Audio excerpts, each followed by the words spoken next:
Hello, I'm Patrick Palmer, Region 9 RVP and Principal with NEI Columbia. Welcome to today's webinar, CRE Opportunities in Region 9, the Resurgence of Secondary Markets. We're happy to share this webinar with everyone in the industry today. For the CCIM Institute members, this is just one of many member benefits that are designed to help you adapt and thrive in the 2021 and beyond. Joining us today is CCIM Institute Chief Economist K.C. Conway, CCIM, CRE, MAI. K.C., he's going to discuss the factors that are bringing secondary markets and Zoom towns back to the forefront, including the current trends, what's driving them, and how you can best set yourself up to tap into the CRE markets in Region 9. Please feel free to ask questions throughout using the Q&A tab. We'll be answering as many as we can at the end of the discussion. And if you are experiencing any technical difficulties, please use the chat feature and ask for help in that. The recording and accompanying presentation will be emailed to all registered attendees. K.C., welcome, and thanks for joining us today. I'll turn the show over to you.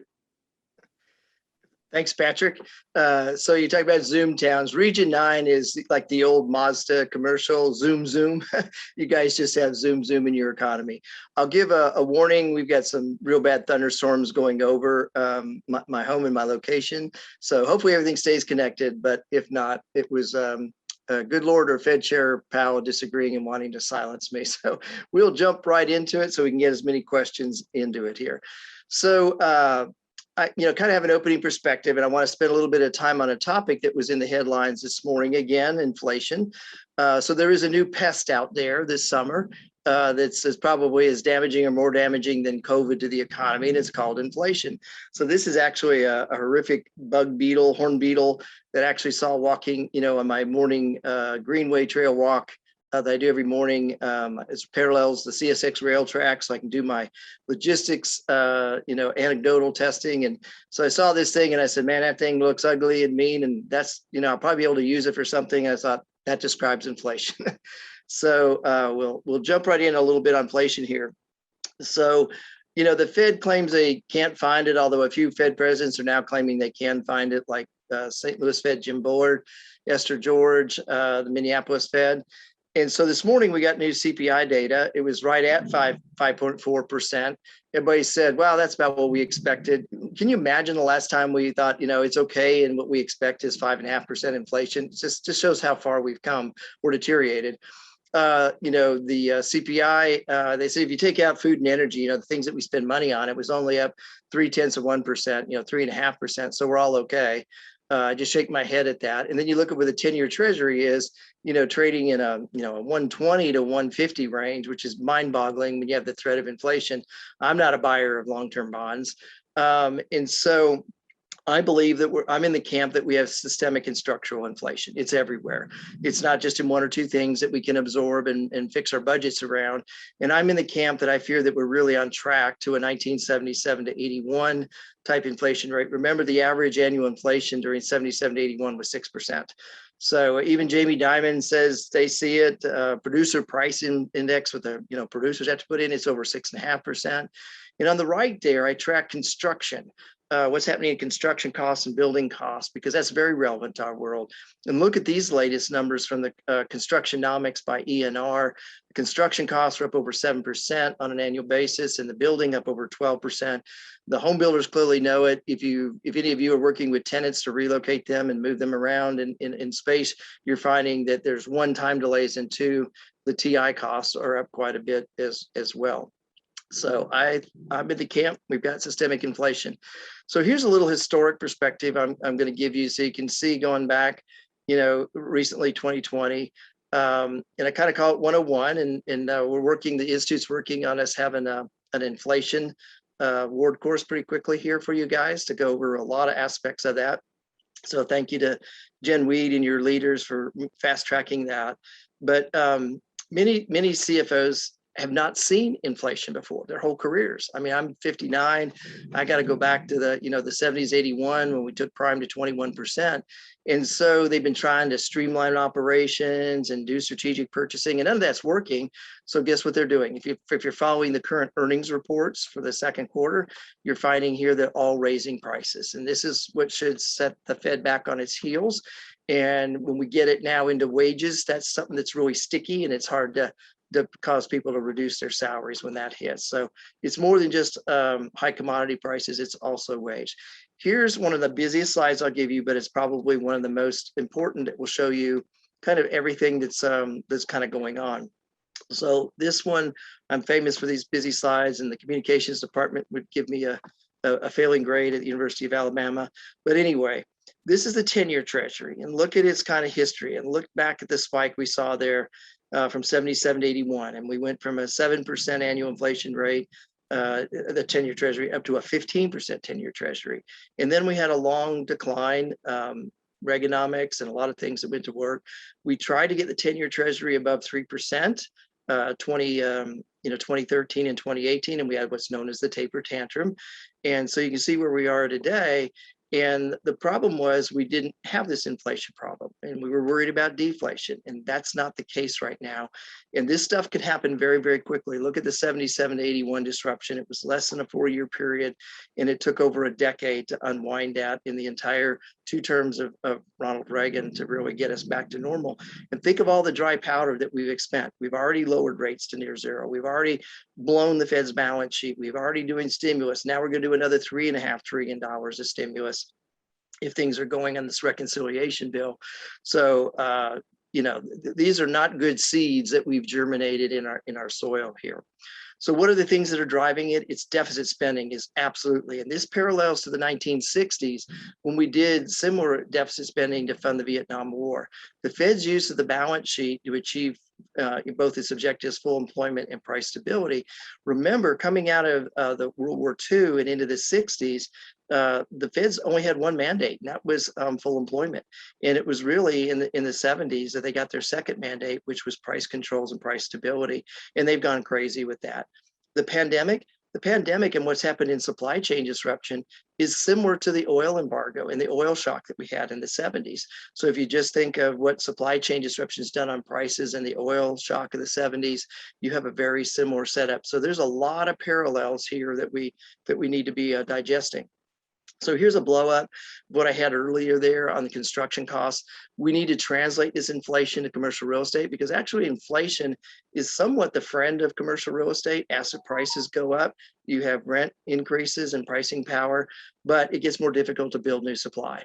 So you'll see more pricing power in existing assets, because the principle of substitution, if it's too expensive to build, investors look to buy existing assets and reposition them. So just look at these numbers. We've construction cost index from, just over the summer went from 4% to 7%, and the building cost doubled from 6 to 12%. These are very, very real numbers, and they're very, very, very sticky in terms of what we've got. Many of us, we know this story. Building a home has never been more expensive. And those of us in Region 9, if you're in the Carolinas, if you're in Georgia, even Alabama, up in Huntsville or Birmingham, the construction costs and the home prices, these are almost in record territory. But don't think of just lumber and the other commodities that are talked about on the evening news. Look at things like paint. You just want to refresh some paint in the rooms in your house or your exterior. It's up almost 70%. Look at appliances. Good luck finding one. In fact, my advice to most of you is if you're selling a home right now, sell it without the appliances in your contract. You can probably negotiate a better price for them. You may need them where you move. As I did a home renovation here in the first quarter, and we had a tough time getting appliances, and the appliance numbers were up 2-3 times what they were. So you might find those old appliances are pretty good until you can actually get new ones. Thank you, South Carolina. You actually make appliances. Again, you're an incredible manufacturing state. So we really appreciate South Carolina, not only for making BMWs and auto tires, but you make appliances and a lot of other things. So thank you, Region 9, South Carolina. Here's another one by ENR, Engineering News Record. And this is a neat way to look at the impact on inflation and what it's having for commercial real estate. So kind of a busy table here, but if you follow commercial offices at the top, the first yellow arrow, go all the way over to the right in the two blue arrows, and you can see that commercial offices 18 months ago, we actually were fairly stable in terms of building new supply and delivering it. Now go back to the left and look at, we're in declining activity territory, not just from COVID, but just the materials and getting labor. Distribution warehouses, this the green arrow. So it's been on steroids, improving activity. It's not slowing down. If you don't do warehouse or industrial, just claim you do. You're missing out on opportunities. Go down to multifamily. This is an interesting story. Go to the far right and look at, we had improving activity in multifamily 18 months ago. And look at right now, we're seeing an increase in declining activity, not only because of the rising construction costs, but also the uncertainty around eviction moratoriums and rent concessions and all that stuff. There's the first big Thunderbird. And look at the story in retail. You know, we've thought about retail in a negative light. We had record 9,000 store closings in 2019. But even if you go back to 2019, it was almost in a stable area in terms of what we were building and activity in retail. And now it's clearly red or declining. So this is a neat chart that's showing the contractors telling us the decrease or increase in activity for new construction and bids. All right, I want to talk about population migration and the census and what's going on, because it's a huge part of your story in your region that probably only is replicated in the Southwest and Intermountain regions, places like Utah, Arizona, Texas. And so many of you remember back at the beginning of the year, I always cover the moving migration reports from United Van Lines and U-Haul. So here's the United Van Line ones. And you can see South Carolina came in number 2, North Carolina number 6, and Alabama number 8. And part of the reason is these United Van Line moves people that work for corporations or government that will pay for your move. And so you are very strong in these states. You can see the dark blues in the circle I have there. Look at the U-Haul. So Tennessee, we need to pay attention to. It was number 1. That was all the hiring that Amazon was doing for its the tech workforce in Boston and Tennessee. But you can see North Carolina and Georgia, 9 and 10. This is more U-Haul. And South Carolina, number 15. Part of the problem was all the U-Haul trucks and trailers were locked up in Florida and places like that. You couldn't get U-Haul trailers to move in and around North Carolina, South Carolina, and Georgia the second half of last year and the first part of this year. So some of that is skewed by just having the availability of U-Haul trucks. But it's showing before the census came out that the population migration is inward. It's inland, it's southern, and it's to affordable states that have their act together. So here's the latest population data from the 2020 census. I'll have a slide here in a minute.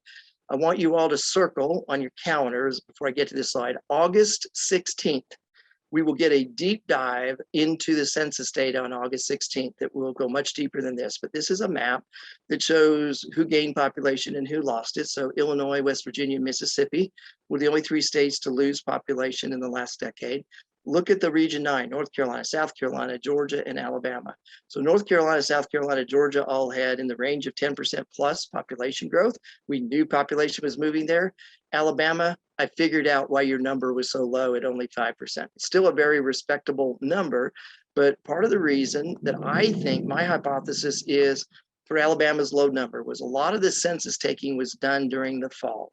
And what goes on in the SEC region during the fall? Well, everybody in Alabama is either at an Alabama and Auburn game, so you weren't there to have your census taken. So I think there needs to be a SEC seasonal adjustment in the Alabama population data for the impact of everybody not being home and being at football games or more focused on that. So that's my hope for you. Alabama is a very respectable number, but I think it's a lot higher, particularly when you know if you're in Birmingham or Huntsville, the numbers are unbelievable in terms of the population growth. So that's my best hope and my best theory to help you out on that metric.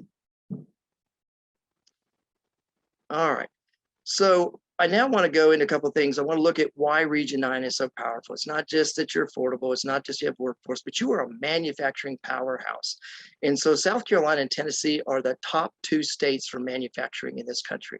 And everything that we've been onshoring, and it's not just because of the tariffs. Now it's because employers and companies and manufacturers like BMW and appliance makers and tire makers, they want their supply chain in the United States. They want it closer to where it's all integrated and where they can rely on it and not have geopolitical risks. So South Carolina, you're an absolute powerhouse.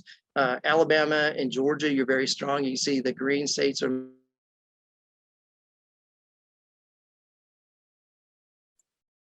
We apologize for the interruption. We hope to have the webinar back online shortly. K.C. had mentioned that he is experiencing some severe weather in his area and that this might occur, so he's going to log back in and he'll be right back with everyone. Thanks for everyone's patience and understanding. All right, so we'll pick up on slide 15 and hope my battery is charged up enough on my account. So apologize, I was afraid that was going to happen. But anyway, slide 15 was really the American Community Survey. So all of you will have these slides if you want to take any notes. The big thing I wanted to call out your attention was on the left there. Manufacturing e-commerce now has surpassed consumer e-commerce. So that's good for our region. And then that August 16th date where we will get an in-depth demographic statistics on the census, which will be very strong and powerful for your region. Slide 16 is just one I put in there, American Legislative Exchange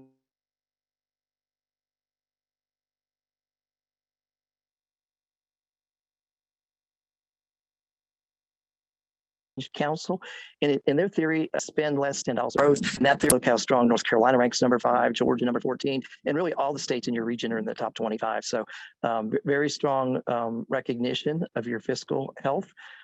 Slide 17 is the National Center for Middle Market Companies. These are the small to medium-sized businesses that have achieved $1 million in revenue and up to 10 million in revenue.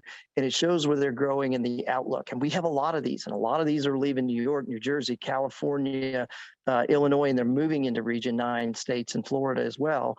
And look at what they're saying. They've had 8% growth over the last 12 months. So everybody else curled up and died. These middle market companies did not.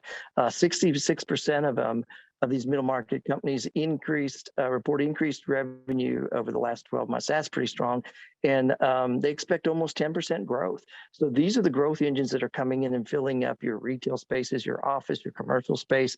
I've followed this for a long time. It's a great resource. It's housed at Ohio State University. I know those of you in Alabama don't want to talk about Ohio State University, but they do middle market small business companies very well. So the next one on slide 18 is the CNBC's ranking of states. This used to be a thing I followed for many years, had a credible methodology, and they ranked the top states for business. Well, the new one for 2021, I gave it a barbecue sauce award. So those of you in the Carolinas know that's my code for politely saying BS. And the reason I want to point this out is they added a new metric that is the most weighted in their methodology, and it's shaded in a box there to the right, the fourth column, and it's called Life, Health, and Inclusion code. This is ESG and inclusion and all this stuff that's being forced down us today. And so you see that column, and look at North Carolina. They give you a 37th ranking. Look at Georgia, the bottom 5. You know, those of you that are CCIMs, you really think that in Georgia, you're in the bottom 5 of inclusion? And so this is a new metric that really influenced the numbers. So I want you to pay attention. So I'm going to go through it in these next slides. So I don't pay much attention to this CNBC top states for business anymore. They've kind of gone into the dark with this inclusion metric and snuck it in on everybody and didn't talk about it. And they've weighted it very heavy, even over small business formations or population growth. So let's start with slide 19 and look at North Carolina. North Carolina, you're fully deserving of a number 2. I would argue you should be number 1 over Virginia. Nothing against Virginia, but when you look at the metrics on North Carolina over Virginia, I think there was more politics in this inclusion metric that influenced Virginia gaining a number 1 ranking for the 2nd year in a row. Look at your major announcements that you guys know of. The Apple's headquarters in the Triangle Park, Google Cloud Engineering Hub in Durham, the Red Bull distribution facility, Fuji biotech facility in Holly Springs. You're crushing it. So I look at Site Selection Magazine. They're still more matter of fact and factual based here. And look at where North Carolina ranks. Overall, they rank you number 12, but look at the key metrics, like the little briefcase in the middle there. Number 2, that's workforce readiness. Look at number 7, research and development that companies are seeking out. Look at number 8, overall fiscal health. Look at number 10, overall business climate. So North Carolina, you somehow escaped even with a number 37 ranking in inclusion, and that just shows how strong and dynamic your economy is. Let's go to slide 20, which is South Carolina. So again, look at the announcement. South Carolina, they gave you a 39th ranking for best states to do business. Just give me extra barbecue sauce on this one. They rank South Carolina behind New Mexico, New Hampshire, and Wyoming. You can see my comment in yellow there. Really? So look at number 3 in terms of workforce readiness. Look at all the rankings, number 10 and number 15 in fiscal, expensive utility and electric costs. You didn't have a single metric from Site Selection magazine that even came close to a 39th ranking, yet you ended up with a 39th ranking. So a lot of people outside of the US follow this, and companies doing site selection. And so it's going to be important that we dissuade this and we understand the objective measure is in site selection. The other story that you guys know in South Carolina is the importance of your port. You have activity. There's no broken supply chain in South Carolina. The port's working. Jim Newsom has it working. The rail is working. The manufacturers are open and working. In your loaded imports, set a record in July with a 47% year-over-year increase. The Port of South Carolina is a huge story for South Carolina, as much as the Georgia Ports Authority is with both Brunswick and Savannah for Georgia. So let's look at Georgia here in the next one. Again, Georgia, you made a 9th ranking. You're barely in the top 10. I'm sorry, you made a 6th ranking, number 9 here in site selection, but look at the metrics. Workforce readiness, number 4. Look at your research and development with Georgia Tech, University of Georgia, all of those being very strong. Look at the announcements. Hyundai, the new EV plant up I-85 for SK Battery. This is Hyundai's main battery plant that's going to make for all of its electric vehicles. And Hyundai wants to be the world's largest producer of electric vehicles, basically in Georgia and Alabama by 2025 for the entire world. They want to surpass BMW, Mercedes, Tesla, all of them. Look at the Gainesville Inland Port. Georgia's really stepped up and taken a cue from South Carolina on the inland ports. This one was to service Kabuto tractors. Look at the surgical robotic manufacturer up in Gwinnett County. That entire 85 corridor from really commerce in the Carolinas state line, all the way down to Montgomery. Hyundai has said, they're going to put probably $7 billion of investments into that 85 manufacturing and other parts side. So the other is a 75 corridor from really Macon up into Atlanta. It is a major logistics hub, and most of the logistics suppliers want to be south of Atlanta. So they want that 75 corridor south of Atlanta and 85 south of Atlanta, so they can get into Atlanta without having to deal with I-285 and get into the intermodal and the rail access. Georgia, here's your Georgia ports numbers. You just posted the 10th consecutive month of positive year-over-year growth out of the Savannah port. I've highlighted in green the numbers. And what's amazing is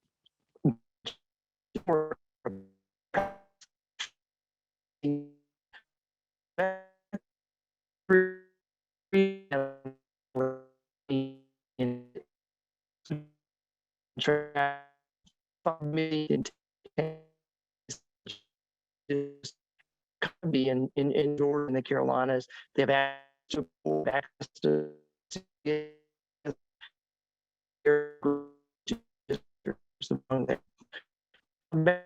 look at the big announced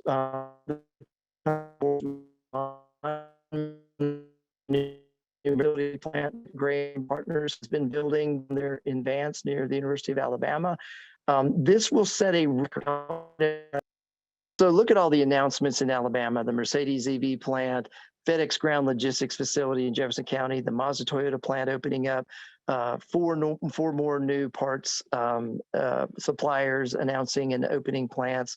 The Hyundai manufacturing plant is about ready to get duplicated. They may have a second one coming from Hyundai.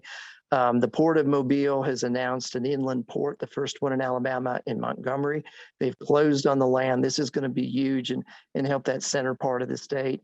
The Port of Mobile with Airbus and Walmart and so many announcements.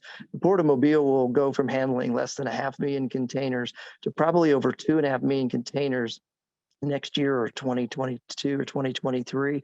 You're on a track to compete with Georgia and Alabama. And this is why Hyundai and others are looking so much at that 85 corridor, because they have access to everything in a new roll-on, roll-off operation. So in Alabama, your Port of Mobile is as important to you as what the Port of Charleston has been to South Carolina. Really appreciate it.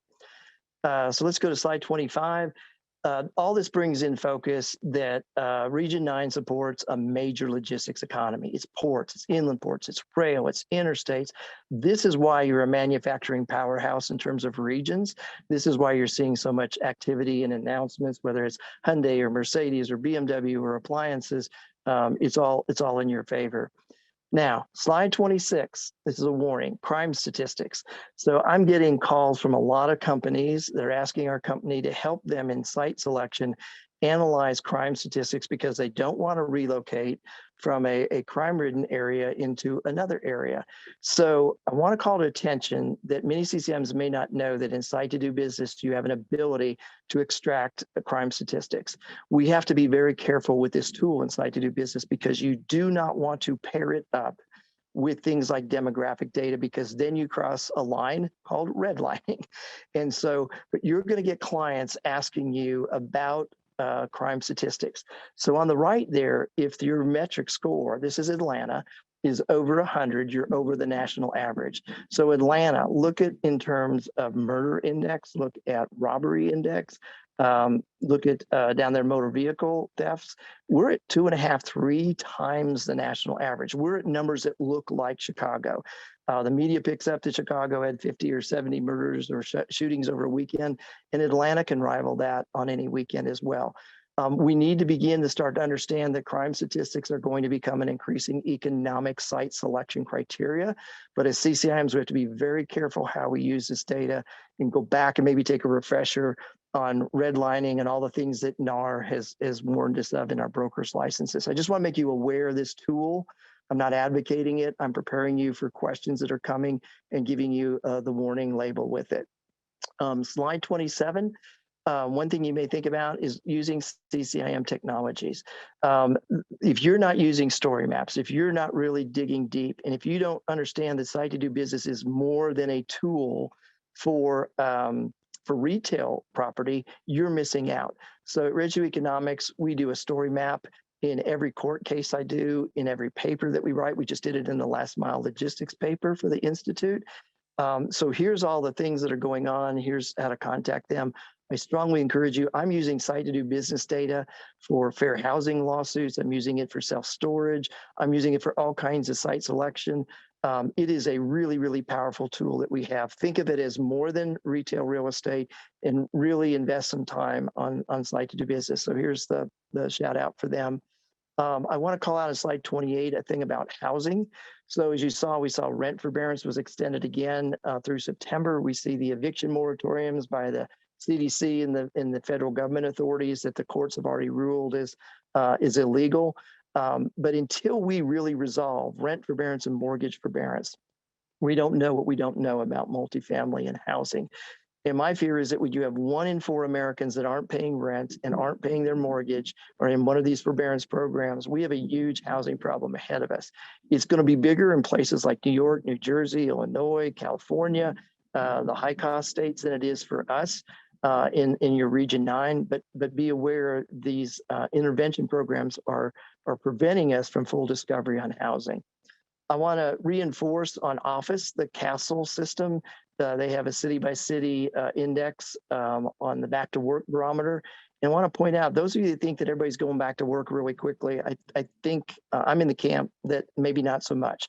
So back in February, around a quarter of us were going back to work, and that's with vaccinations kicking off.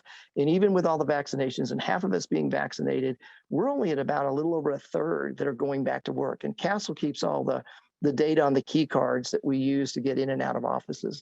And so if we don't see this number rapidly climb to 50%, I really think that when we look back 2-3 years from now, what we're going to discover is that office may have been the most scratched and dented property type as a result of COVID, and not hotels or not retail. So this is my forward-looking look and secret sauce.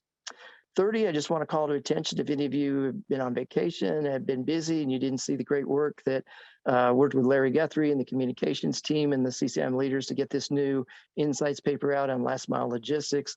Larry and the communications team have done a great job getting this covered by media. We've been in institutional real estate. We've had podcasts, written pieces, Globe Street, freight waves that had, international exposure. These are pieces you can use to share with your clients, and given the significance on slide 30 of the last mile logistics and then seeing these articles, these are things you can use to stay in communication with your clients and send them out and know this is additional value that's coming from your membership. Slide 32, this is a huge story for Region 9. This is in logistics, the supply chain and railroad story. So Kansas City Southern is in this volley to be acquired by either Canadian National or Canadian Pacific.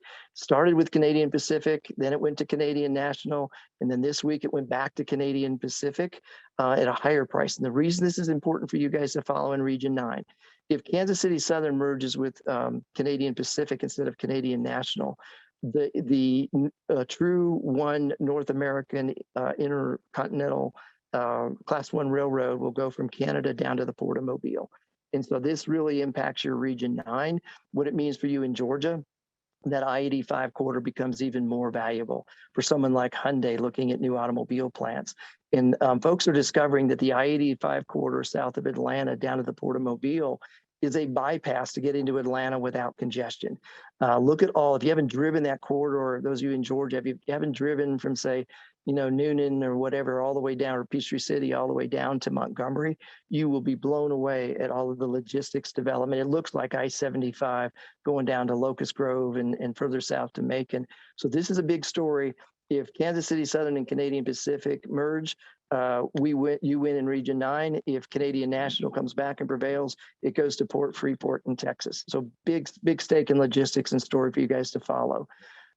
In the Ward Center course that we developed and released early in January, thanks to Jen Weed and all the Ward folks, this is some of the logistics and last mile resources that we provided. So I put it in here.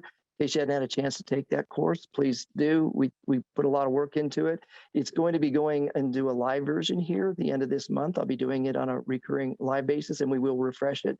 But these are affordable or free resources and things that I look at to track all this stuff. On slide 34, this is in the new Sire magazine. So I had a piece in there on the economic outlook, what a difference 6 months can make. And, going from just having a vaccination to half the population being vaccinated, an inflation story. So this is in Sire magazine. Again, the CCIM communications team and leadership really doing a good job. If you haven't read the new magazine just out, there's so many great stories, whether it's multifamily or logistics here or the economic outlook. So I'll close before another lightning strike hits me. So it's summer, and we're going to have more news to talk about in Pittsburgh. Hopefully many of you will be attending. I'll be there in person. So this is my son, Luke. Some of you know Luke. He's one of my special needs kid. So he had his birthday here over the summer. And, the only thing he really wanted was to go to our favorite little restaurant, hang out in Lilburn, Georgia, here outside of Atlanta, and have a good cold root beer.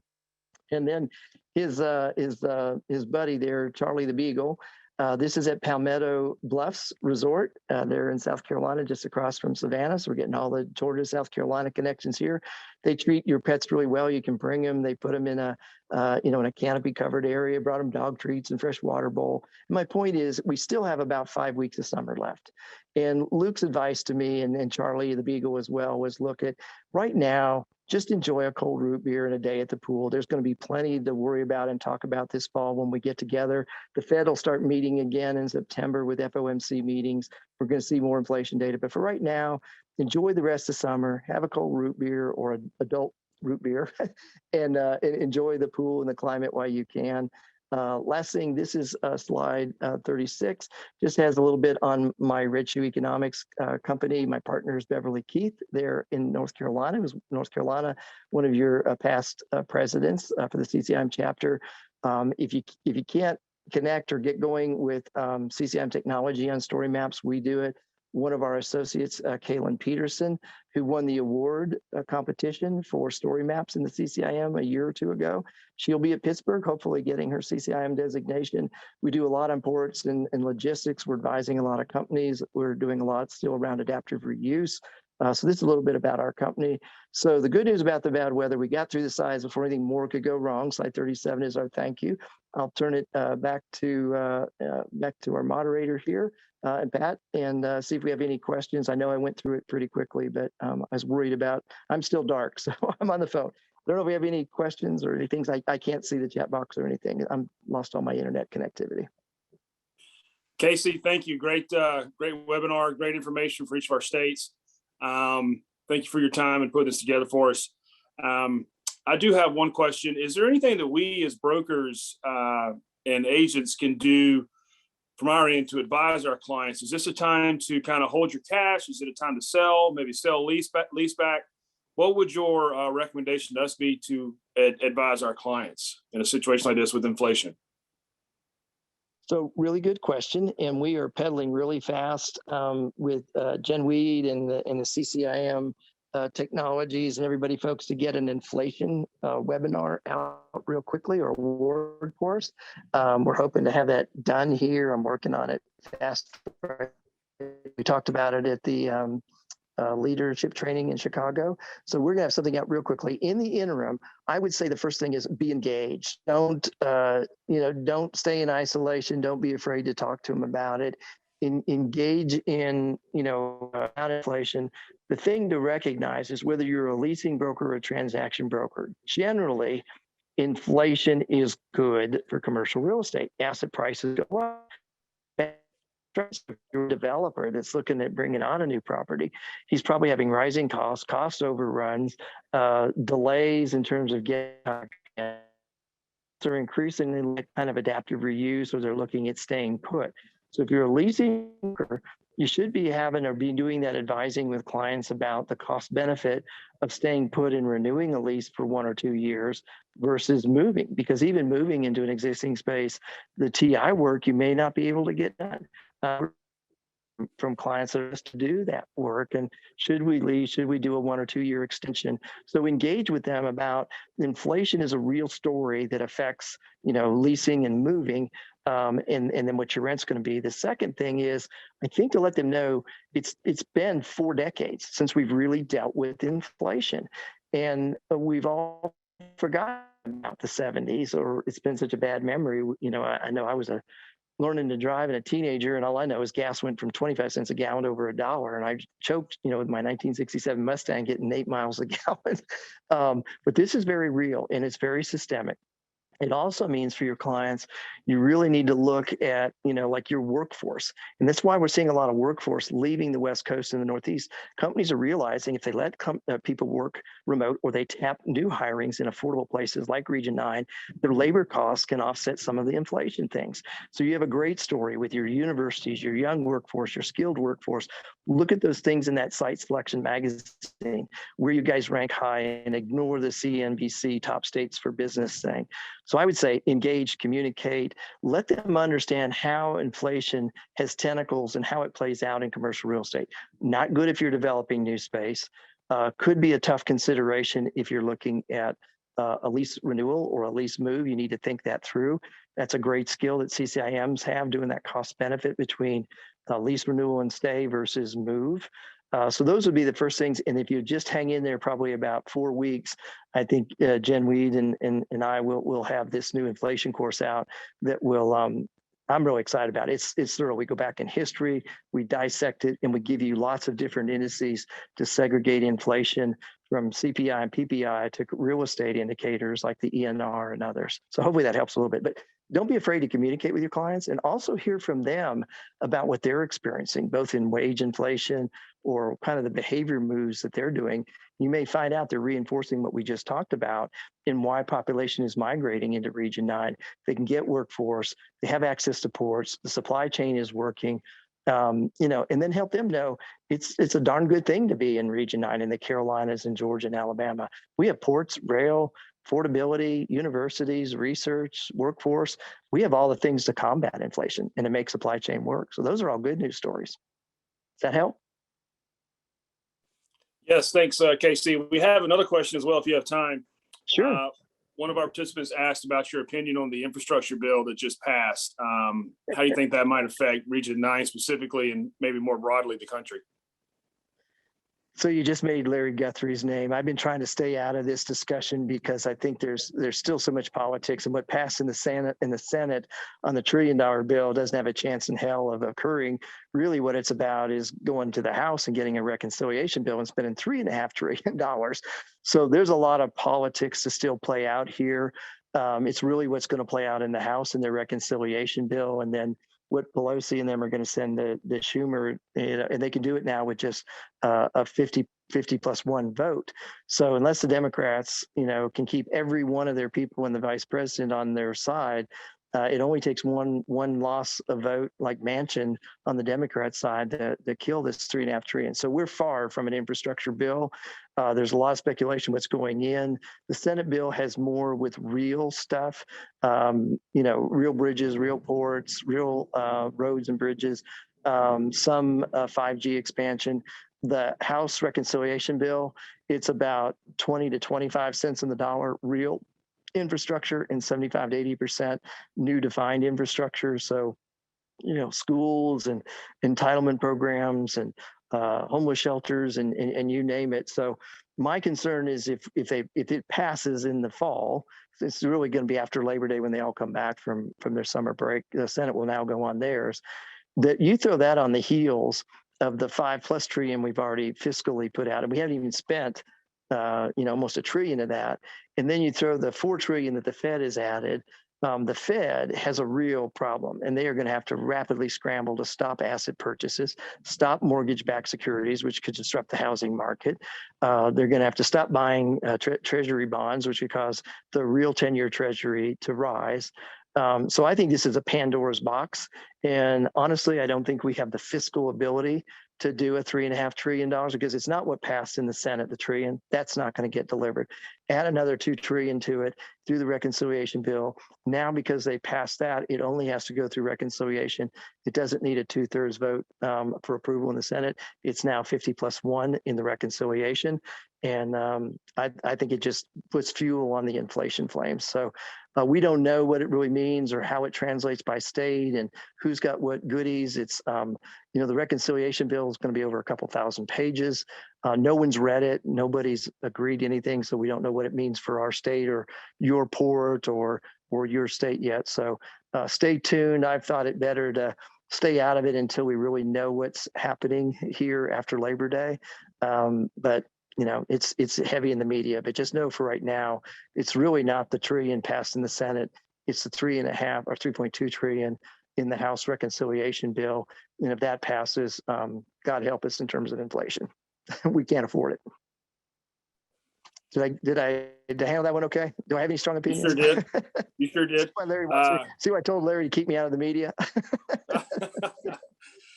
K.C., we appreciate your time today. Thank you so much for sharing all your expertise with us. It's always probably one of the best ways that I know of to relay information that a lot of us have a hard time understanding. You do a great job with getting the points across. We certainly appreciate your time today. Thanks everybody for attending. Thanks for all of our sponsors. As a reminder, the recording and accompanying presentation will be emailed to all the registrants and the attendees. By the way, if you're not already a CCIM Institute member or course participant, take a moment to sign up for our new e-newsletter at CCIM.com to stay informed about complimentary webinars like this one, as well as other professional development opportunities. Thanks everybody for signing in, and have a great day. Thank you. Bye-bye.